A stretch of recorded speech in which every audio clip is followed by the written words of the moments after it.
तो भाई फिर से आ गया बॉडी बिल्डिंग के इंटरेस्टिंग अपडेट्स लेके। तो वीडियो को शुरू करने से पहले जल्दी से वीडियो को लाइक कर दीजिए और अगर आप अपने भाई के चैनल पर नए हैं तो जल्दी से चैनल को सब्सक्राइब कर दीजिए ऐसे रेगुलर फिटनेस और बॉडी बिल्डिंग अपडेट्स के लिए।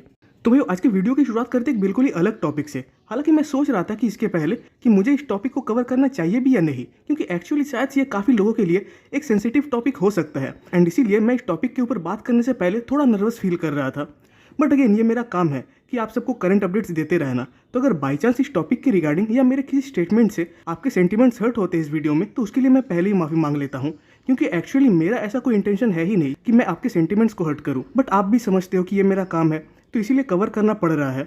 बाकी बात करें टॉपिक की, तो आई थिंक कि कल आप में से बहुतों ने इस चीज़ को देखा ही था कि कुछ पर्टिकुलर बॉडी बिल्डिंग पेजेस की तरफ से एक न्यूज़ काफ़ी सर्कुलेट हो रही थी, जहां काइंड ऑफ ये कहा जा रहा था कि शायद से अब मेंस डिवीजन में मेंस वेलनेस नाम से कोई डिवीजन ऐड हो सकता है, सेम जैसा डिवीजन फीमेल कैटेगरी में है। और अगर मैं गलत नहीं हूँ तो एक्चुअली ये न्यूज़ ब्राजीलियन पेज की तरफ से ज़्यादा प्रमोट की जा रही थी, जिसमें कि हुआ ये था कि ब्राज़ील में रोराइमा क्लासिक नेम से एक कंपटीशन में एक्चुअली डिवीजन सेपरेटली ऐड किया गया था, यानी ये मेंस वेलनेस वाला डिवीजन, एंड वहाँ सैन मोराइस नाम के एक एथलीट ने इस डिवीजन में कम्पीट भी किया था। तो एक्चुअली यहाँ पे एक पॉइंट आउट करने वाली चीज़ ये है कि ये कंपटीशन कोई एनपीसी या आईबीबी रिलेटेड कंपटीशन नहीं था, यानी एक सेपरेटेड फेडरेशन की तरफ से था। तो देखने जाए तो एक्चुअली में ये डिवीजन अलग से क्रिएट किया गया था। अगेन मुझे रीज़न नहीं पता कि इसके पीछे का इंटेंशन क्या था। हालांकि कैप्शंस पढ़कर ये पता चल रहा था कि शो के प्रोमोटर एक काइंड ऑफ इक्वलिटी स्टेब्लिश करना चाहते हैं, जिसकी वजह से उन्होंने इस डिवीजन को लॉन्च किया। क्योंकि जैसे वुमेन्स बॉडी बिल्डिंग एक डिवीजन है, सेम वैसे एक डिवीजन ये भी लाना चाहते हैं। अब मुझे पर्सनली नहीं पता कि एक्चुअल में बॉडी बिल्डिंग इंडस्ट्री में इस डिवीजन की कोई डिमांड है भी या नहीं, क्योंकि अगर ऐसा होता तो अभी तक तो तब आईएफबीबी इस डिवीजन को कब का लॉन्च कर देती। बट सीन ये भी था कि जब से ये न्यूज़ सोशल मीडिया पे सर्कुलेट होने लगा तो कुछ जगह से ये न्यूज़ सुनने मिल रही थी कि शायद से आईएफबीबी या एनपीसी इस डिवीजन को लॉन्च करने वाली है।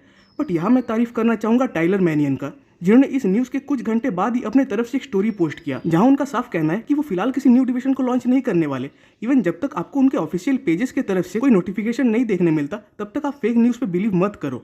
बाकी भाइयों, मैं इस टॉपिक पे आपके पॉइंट्स ऑफ व्यू को जानना चाहता हूँ। अगेन मैं कोई कंट्रोवर्सी स्टार्ट नहीं करना चाहता, क्योंकि ये मैंने पहले भी कहा है कि ये टॉपिक काफ़ी सेंसिटिव है। बाकी आप अपने ओपिनियन ज़रूर बताना कि एक्चुअली में हमारे बॉडी बिल्डिंग इंडस्ट्री को करंट के डिविजन्स को छोड़कर एक्स्ट्रा डिविजन्स की कोई ज़रूरत है भी या नहीं। अब भाई बात करते हैं हमारे हॉर्स एमडी के लगभग 2.5 वीक्स आउट फिजिक अपडेट के ऊपर, जहाँ की अपने साइड ट्राइसेप पोस्ट को हिट कर रहे हैं। तो एक्चुअली में अगर बात करें कि क्यों ये अपडेट इतना ज़्यादा वायरल हो रहा है, तो उसके पीछे का रीज़न इनका ट्राइसेप या अपर फिजिक नहीं है, बल्कि इनका पोज वायरल हो रहा है इनके लेग्स के कारण। क्योंकि एक्चुअली अगर देखने जाए तो हॉर्स के लेग्स इस पोज में आर्ग्यूएबली सैमसन दादा इवन हार्डी शोपैन से भी कई मायनों में बेटर दिख रहे हैं। क्योंकि होता यह है कि जब आप इस पोज को हिट करते हो तो या तो आप अपने क्वाड्स मसल्स को शो कर सकते हो या तो लेग्स यानी हैमस्ट्रिंग्स मसल्स को। इवन होता यह है कि जब आप अपने क्वाड्स को शो करने जाते हो तो तब आपके हैमस्ट्रिंग्स कहीं ना कहीं छुप जाते हैं, और जब आप हैमस्ट्रिंग को शो करने जाते हो तो उस पोज में आपके क्वाड्स साइज वाइज स्मॉल लगते हैं। बट हॉर्स के सीन में मैटर ही अलग है, क्योंकि वो सेम टाइम में दोनों ही पार्ट्स को शो कर रहे हैं, और कहीं ना कहीं इसके पीछे इनके मैसिव क्वाड्स और इनके जेनेटिक्स का मेजर रोल है। इवन इस पोज में इनकी लोअर फिजिक्स सिर्फ साइज वाइज ही मैसिव नहीं दिख रही, बल्कि डिटेल्ड और कंडीशन भी दिख रही है, और कहीं ना कहीं इन्हीं लेग्स की वजह से इनका ये हॉर्स नाम भी पड़ा है। वैसे कुछ जगह तो इनकी इस पोज को सैमसन से भी कंपेयर किया जा रहा था, बट एक्चुअली अपर फिजिक के मामले में, इवन ओवरऑल लुक के मामले में भी हॉर्स इस पोज में सैमसन को तो बीट नहीं कर पाएंगे। हाँ, इस पोज में हॉर्स काफ़ी हद तक राफेल को टक्कर दे सकते हैं, एंड तब बहुत ज़्यादा चांसेस बनते हैं कि शायद से हॉर्स टॉप 3 में प्लेस हो जाए। हालांकि उसके लिए इन्हें अपने बैक पोजेस को, खासकर अपने बैक डबल बाइसेप पोज को इंप्रूव करके आना ही होगा। बाकी भाई आप लोग इन्हें किस प्लेसिंग पे देखना चाहते हो इस आर्नोल्ड क्लासिक ओहायो में, ये कमेंट्स में ज़रूर बताइएगा। अब भाई अगले अपडेट की ओर बढ़ने से पहले आप सबसे मेरा एक रिक्वेस्ट है कि अगर आप सबको मेरा ये रेगुलर कंटेंट अच्छा लगता है, तो जिससे कि आपके भाई को सपोर्ट मिल सके, तो प्लीज़ इस चैनल को एक सब्सक्राइब कर दीजिएगा। क्योंकि आप में से बहुत सारे भाई मेरे रेगुलर वीडियोस तो देखते हो बट चैनल को सब्सक्राइब करना भूल जाते हो, तो प्लीज़ चैनल को सब्सक्राइब कर दीजिएगा। अब भाई बात करते हैं सैमसन दादा के ऊपर, तो अब इनके तरफ से भी इनका एक फिजिक अपडेट आया हुआ है लगभग 2.5 वीक्स आउट का आर्नोल्ड क्लासिक ओहायो से, जहाँ ये बैक लेट स्प्रेड पोज को हिट कर रहे हैं। वैसे इस पोज में इनके बैक को छोड़कर भी इनके हैमस्ट्रिंग्स भी काफ़ी ज़्यादा अटेंशन ग्रैब कर रहे हैं, खासकर ये डिटेलिंग वाइज काफ़ी ज़्यादा इंप्रेसिव दिख रहे हैं। इवन इस फेज में रहते हुए भी सैमसन ने अपने साइज को काफ़ी बढ़िया तरीके से मेंटेन करके रखा है, जिसकी वजह से ये कंडीशन तो दिख ही रहा है, साथ ही साथ at the same time rounder और फुलर भी, खासकर ओलंपिया 2023 के प्रेप के कंपैरिजन में।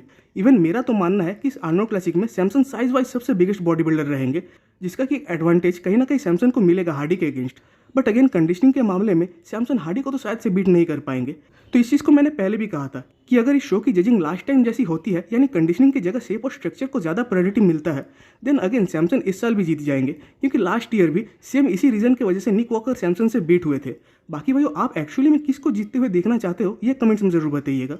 अब भाई बात करते हैं सर्जियो ओलिवा जूनियर के ऊपर। तो फिलहाल इनका एक फिजिक अपडेट तो आया हुआ है, स्टिल हमें ये नहीं पता, इवन इन्होंने भी ये अनाउंस नहीं किया कि ये कौन सी शो में कम्पीट करेंगे।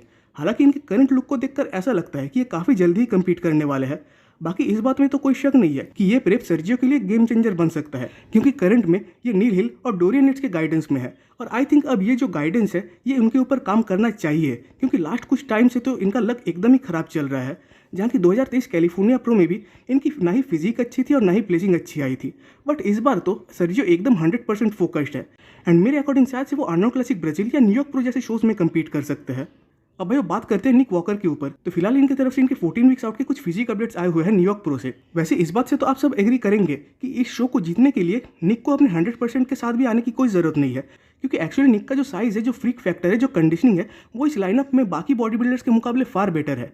इवन 2020 ओलंपिया में भी आई थिंक कि हार्डी शोपेन के बाद यही सबसे ज़्यादा कंडीशन बॉडी बिल्डर थे उस टाइम ओपन डिवीजन के लाइनअप में। बट स्टिल इस शो में निक अपने ऑल टाइम बेस्ट फिजिक को लाना चाहते हैं, एंड उसके लिए निक काफ़ी ज़्यादा मोटिवेटेड भी है। इवन करंट फिजिक को देखकर कहीं ना कहीं ये चीज़ समझ भी आ रही है। बाकी पता नहीं कि निक न्यूयॉर्क प्रो के बाद ऑफ लेंगे या मिस्टर ओलंपिया तक अपने फिजिक को कैरी करते रहेंगे, ये एक बहुत बड़ा सवाल है।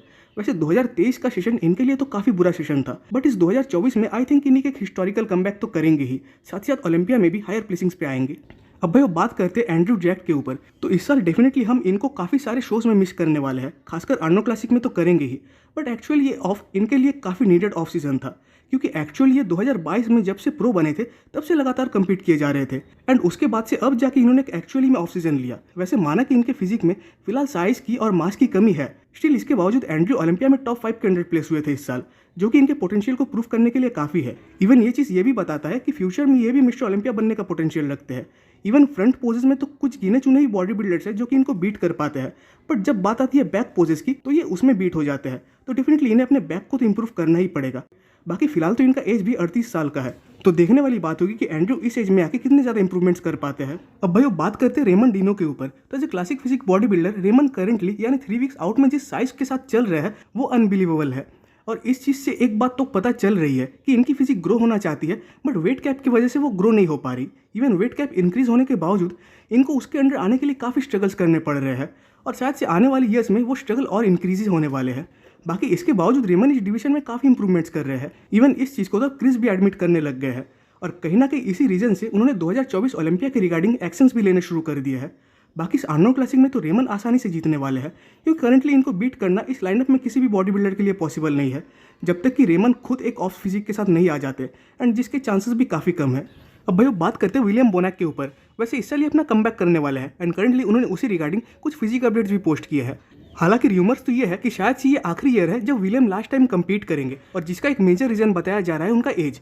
इवन इसका छाप तो इनके फिजिक में भी अब विजिबल हो रहा है, क्योंकि धीरे धीरे इनका जो वी टेपर है वो गायब होता जा रहा है। इवन इनके पिक के कंपैरिजन में तो इनका जो फिजिक है वो काफ़ी डिक्लाइंड लग रहा है। हालांकि शेप और एस्थेटिक कभी इनका स्ट्रॉन्ग पॉइंट था ही नहीं, बल्कि राउंडनेस और फुलनेस इनका स्ट्रॉन्ग पॉइंट था। साथ ही साथ इनके मसल मैच्योरिटी और कंडीशनिंग वो थे इनके स्ट्रॉन्ग पॉइंट्स।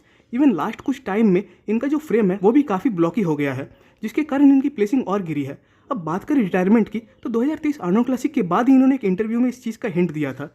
तो होप कि विलियम इस साल किसी शो को जीतकर ओलंपिया का क्वालिफिकेशन ले और देन ओलंपिया स्टेज पे वो अपना रिटायरमेंट अनाउंस करे।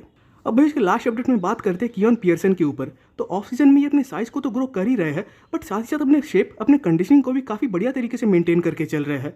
वैसे जब से कियोन 2023 में ओलंपिया बने हैं तब से वो काफ़ी कॉन्फिडेंट चल रहे हैं, क्योंकि वो एक चीज़ को तो समझ गए हैं कि जजेस खासकर उनके शेप और स्ट्रक्चर को काफ़ी ज़्यादा पसंद कर रहे हैं, इवन शॉन ग्लैडिडा से भी ज़्यादा। और अब इस फेज में आके मुझे नहीं लगता कि शॉन अब फिर से अपने टाइटल को रिक्लेम कर पाएंगे, क्योंकि उनका एज भी अब 43 ईयर्स के आसपास है। तो इस एज में उतने इंप्रूवमेंट्स करना लगभग इम्पॉसिबल है। तो अब इस चीज़ से तो कोई एग्री हो या ना हो, बट आई थिंक कि अब आने वाले कुछ सालों तक कियोन ही टोटल ओलंपिया रहने वाले हैं। तो भाई आज की वीडियो पे खत्म होती है। कमेंट्स में जरूर बताइएगा कि आपको ये वीडियो कैसा लगा। वीडियो अच्छी लगी तो वीडियो को एक लाइक कर दीजिए, और नेक्स्ट वीडियोस के अपडेट सबसे पहले पाने के लिए चैनल को सब्सक्राइब कर दे और बेल आइकन को प्रेस कर दे।